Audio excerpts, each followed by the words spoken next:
Smrť vodcu na Balkáne spustí svetovú vojnu. Posolstvo svätého Michala Archaniela Luz de Maria de Bonilla 3. novembra 2022. Deti nášho kráľa a pána Ježiša Krista, ako posol Najsvätejšej Trojice vám predstavujem ľudstvo ponorené do hmoty, ktoré sa stále viac ponára do bezprostredného a hotového. Človek si zo seba, zo svojho smrteľného tela, zo svojho ega, zo svojho postavenia v spoločnosti vytvoril modlu, čo vedie k tomu, že môže stratiť dušu, ak sa okamžite nerozhodne úplne zmeniť svoj život a smer, obrátiť sa. Neustále sa pozeráte na dve krajiny vo vojne. Je to prostriedok, ktorým vás rozptyľujú, tým, že berú dôležitosť iným krajinám v stave konfliktu. Uvedomte si, že na Balkáne zomrie vodca, čo okamžite spustí vojnu medzi národmi. Deti našej kráľovnej a matkyne analyzujú, čo je za tým, čo sa v tejto chvíli deje. Je už naplánovaný scenár 3. svetovej vojny. Úbohé ľudstvo.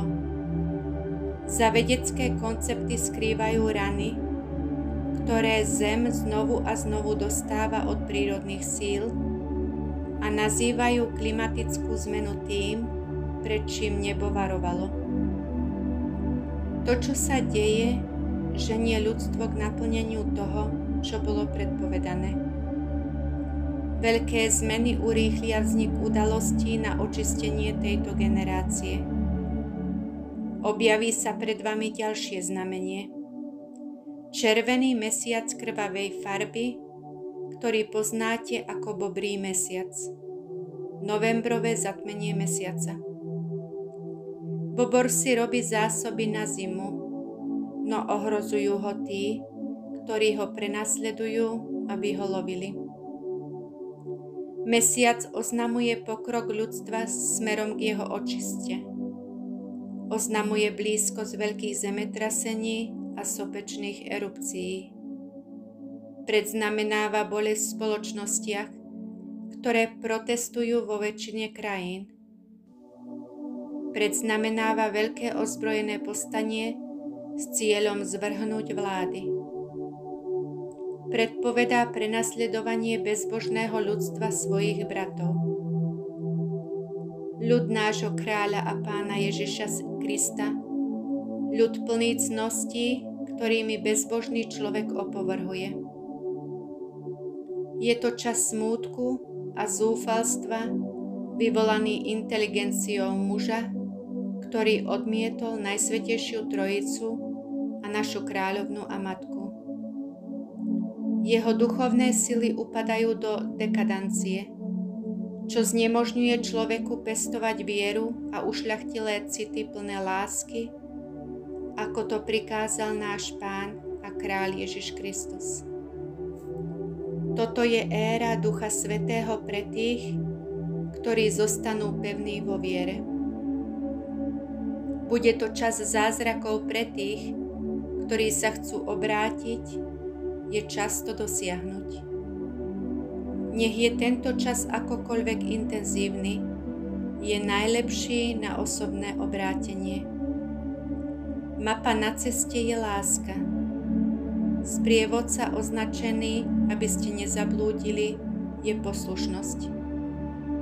Miestom stretnutia je bratská láska. Máte matku, ktorá vás miluje a ktorá vo svojom nepoškvrnenom srdci prijíma a ochraňuje všetky svoje deti, aby sa nedali oklamať zlom.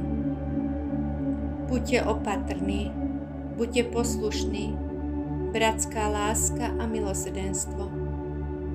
Taký je ľud nášho kráľa a pána Ježiša Krista. Ľud lásky, milosrdnej lásky a neochvejnej a silnej viery, takej silnej, že ju vetry nezlomia. Očakávajte anjela pokoja. Dostanete ho pre pevnú vieru, s akou ho očakávate. Modlite sa v sezóne a mimo sezóny. Modlite sa a milujte svojho bližného, aj keď je váš bližný váš vlastný kat. Modlite sa za tých, ktorí vás nemilujú. Modlite sa srdcom. Svätý Michal Archaniel.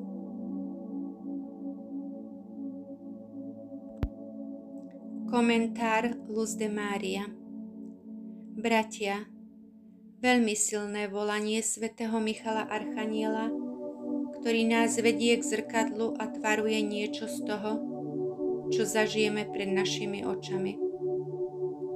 Sme povolaní k obráteniu, teda k pokročeniu ľudského ega, aby nás to menej zaťažovalo. Vykonávajúc ľudskú biedu, človek vidí svoj cieľ v sebe, pretože ľudské ego ho núti dať na prvé miesto konečnému svojmu telu tomu, čo ho robí známejším. Je to kultúra väčšej časti spoločnosti, kultúra tela a nie byť Božím dieťaťom. Svätý Archaniel Michal starostlivo analyzuje nadchádzajúce udalosti, aby nás priviedol k okamžitému obráteniu. Táto bezprostrednosť je príkaz, ktorý naznačuje, že je čas naliehavý. Červený mesiac oznamuje, čo príde. Premenu zeme a šialené správanie človeka, čas veľkej skúšky a veľkej príležitosti, aby sa s pomocou Ducha Svätého obrátili tí, ktorí ľutujú svoje hriechy. Toto zatmenie mesiaca, ktoré sa blíži, sa nemá považovať za predstavenie, ale s úvahou o tom, čo to znamená. Bratia, čeliť hroznej vojne je chvíľa na zamyslenie sa nad naším vnútorným životom, na záchranu našej duše. Boh je láska, láska je Boh. Máme byť plní bratskej lásky a uprostred bolesti a zmätku tejto doby máme byť svedkami lásky ku Kristovi,